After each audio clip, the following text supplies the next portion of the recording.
around my story. I don't really like Indian movies because the actors are always overreacting, and the movies are not logical at all. But this is just my personal opinion. However, I've discovered that there are stories stranger than Indian movies. Let me give you a real life example. I'll tell you a story about a young woman named Samantha. Samantha was a beautiful girl with blonde hair and green eyes. She lived with her grandmother after her parents died in a horrible car accident. The whole country read about it. She had many friends, and all the neighbors liked her. They considered her the most beautiful girl in town. Many had proposed to her, but she didn't care much for them. One day, Samantha was walking alone down the street after visiting one of her friends.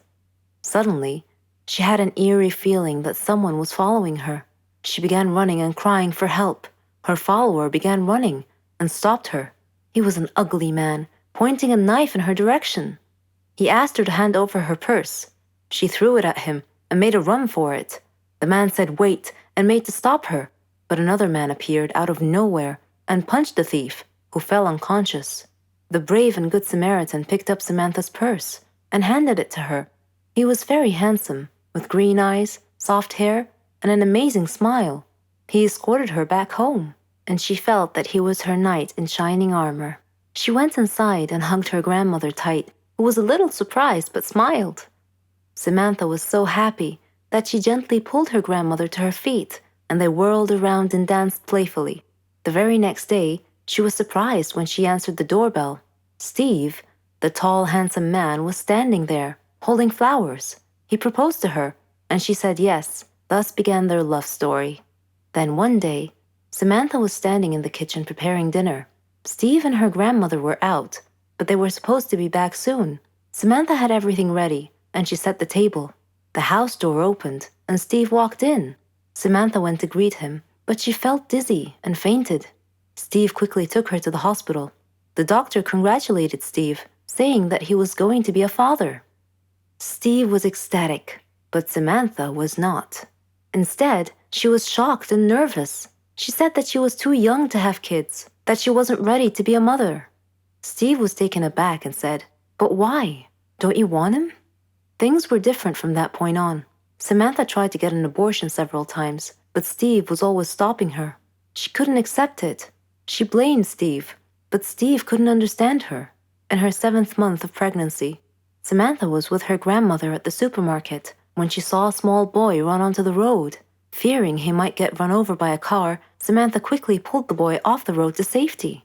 The boy's mother saw what happened and thanked Samantha, feeling so grateful and relieved. Samantha was crying at the moment and replied, "No need to thank me. I'm going to be a mother like you soon." For the first time, she was beginning to feel real affection for the baby. "Forgive me," she silently thought to herself. She tried to contact Steve many times to tell him that she had finally accepted. She was ready to become a mother, but he never responded.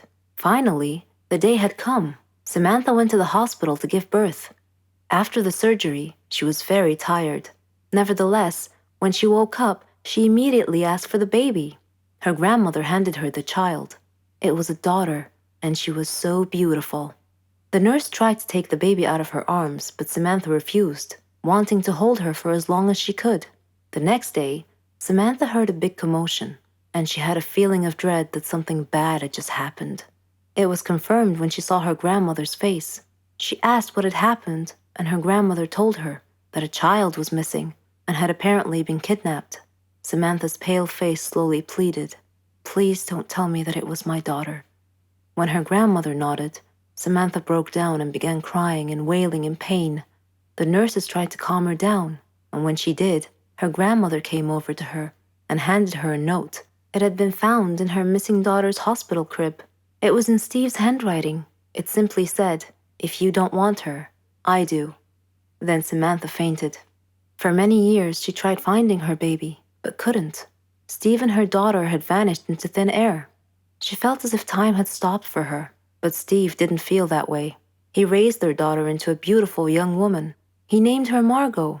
Whenever Margot asked about her mother, Steve would always tell her that her mother was dead, but he often told her stories about her mother and how much he had loved her.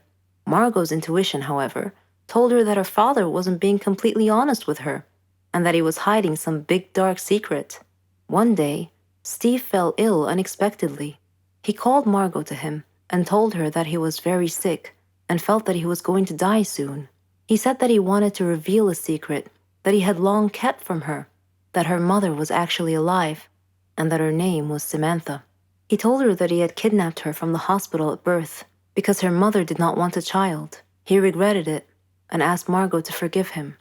He gave her Samantha's address, and soon after, he died. After his death, Margot decided to go looking for her mother. I am Margot, and I am now standing at my mother's address. At her front door, I cannot predict my mother's reaction when she answers the door and I introduce myself as her daughter, but I'm going to hug her and tell her that I've missed her for so long.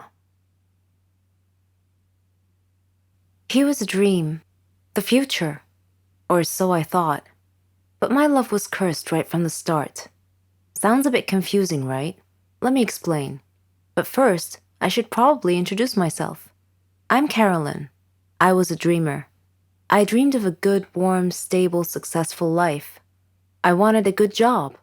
And I wanted to travel around the world a bit with Helen. She was my best friend. We virtually shared the same dreams and hobbies and interests and lifestyles. We've been friends since we were kids. People often thought that we were sisters. I did too, in fact. She even got jealous if anyone tried to get close to me. Every day, Helen and I worked a little more towards our dreams. Once, when Helen and I were traveling with some of our friends, we had a problem with the hostess on the plane. A gentleman intervened and cleverly solved our problems. His name was Danny. I liked him. A lot. I thought about him often. But whenever I talked to Helen about him, she told me that he was not as amazing as I seemed to think he was. Coincidentally, I met him again at a party of a mutual friend. We talked together till daylight. I told Helen about our encounter, and she expressed her wishes that my love story would have a happy ending. I similarly told her that I hoped she would find the love of her life someday too. Everything would be okay, we figured. Then, one day, I received a letter in our mailbox. It was in weird handwriting, as if the writer had written it with a trembling hand. I opened it curiously. It said that my love for Danny would become a curse if I didn't give him up and get him out of my life. What nonsense, I thought. Whose idea of a silly joke was this? I immediately called Danny and Helen to tell them about the letter. Danny laughed, but Helen was worried and suggested that I should be careful from now on. That same day, Danny had a horrible car accident, but fortunately he wasn't hurt. A detective investigating the case determined that his car brakes had been tampered with. In another incident, a car almost hit me, but it swerved away at the last minute. When I mentioned this incident to Danny, he tried to calm me down and told me to just forget about it. He gave me a beautiful bracelet as a present and proposed. We got engaged, and I couldn't have been happier. I wanted to show the bracelet to Helen, but somehow I seemed to have lost it. I couldn't find it anywhere. Anyway, when I told Helen about his proposal, she was thrilled for me. I spent days shopping for just the right wedding dress. I was so busy with preparations that I forgot all about the ominous letter. I went to the wedding hall early to make sure that everything was ready and prepared. Helen was helping me, and Danny kept calling me to make sure I was all right. Suddenly, the lights went out. I called out to Helen, worried that she might have tripped and fallen when the lights were out. When the lights came back on, Helen had fainted, and my dress had disappeared. I screamed to the ceiling, "What do you want from me? Leave me alone!" Suddenly, Danny appeared out of nowhere and asked me what had happened. I told him then and there that we must break off our engagement, otherwise the curse the letter mentioned might injure someone or cause someone to die. Then Helen came too and tried to calm me down. She told me to go to the car and that she would get our stuff and follow me. I loved Danny and wanted to marry him, but now I was seriously worried that this curse threat might actually be real. Helen came back carrying a bag and a large suitcase and told Danny not to worry, that she would drive me home and then call him to tell him that we had arrived safely. I was still crying, and Helen was trying to calm me down. When we arrived home, I noticed something strange. Helen was carrying a bag that was partially open, and I glimpsed a piece of clothing stuffed into it. It looked exactly like my dress. I opened the bag and found that it was my dress. I confronted Helen and demanded to know how my missing dress ended up in her bag. I clearly caught her red-handed, and she was unable to answer coherently. I realized at that moment that the source of the so-called curse was Helen. "Helen," I said, "how dare you do this to me? I thought we were like sisters to each other." She replied icily, with a glare that I saw for the first time. She said that she fell in love with Danny just as I did, but he chose me instead of her, and that she hated me for it. She said she won him over and got him to love her instead. Then they both tried to scare me into calling off the wedding so that she and Danny could be together. There are no words to describe how I felt at the time. I replied in a similar tone. I told her that I don't ever want to see her again, or Danny. Neither of them mattered anymore. I never did see Helen or Danny after that day. I'm on a Caribbean island now, sipping on a cocktail. I read in the paper that Danny and Helen had announced their engagement. I'm thinking about what wedding present I should give them as a surprise. Hi, my name is Laura. I'm 23 years old, and I teach art. I recently got married to the love of my life, Norman. I considered him my friend, my brother, my son, and my husband. We loved to prank each other, even after we got married. For instance, one time, I turned off all the lights in the apartment, dressed up as a monster, and scared the living daylights out of him when he came back from the store. Another time, he damaged my car. I put mayonnaise on his toast. I did worry sometimes that our jokes might go too far. I mean, he did get really mad at me once. He stopped talking to me for 2 days, even though I apologized profusely many times. After that, our pranks sort of stopped. I figured our pranking days were over. About a month later, I returned home to find a letter on the floor. I opened it and read it. "If you don't pay us 100,000 by Friday, we will kill Norman." I smiled. Norman was pranking me again. When he returned home, I hugged him and showed him his prank letter. He read it carefully, and his brow furrowed. He appeared seriously frightened and swore that this was not part of any prank. He told me that we needed to leave town as soon as possible.